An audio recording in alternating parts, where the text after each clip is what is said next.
Keď nespíte, zomriete, ale nemusí sa to stať hneď. Telo vám ukazuje určitými signálmi, že niečo nemusí byť v poriadku a buď si to všimnete vy, ale dosť často si to nejakí iní ľudia všimnú na vás, že ste nejakí iní.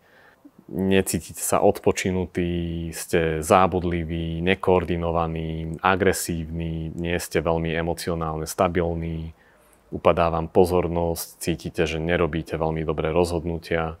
Keď sa cítite, že nie ste takto vo svojej koži, vyzerá to tak, že nespíte dostatočne kvalitne, aby ste predišli nejakej nehode alebo tomu, že budete robiť zlé rozhodnutia a tým pádom budete mať zlý život, tak to berte ako prácu na sebe, ako nejaké chodenie do fitka a nebojte sa vyhľadať tých správnych odborníkov, ako sú lekári, psychológovia a psychiatri.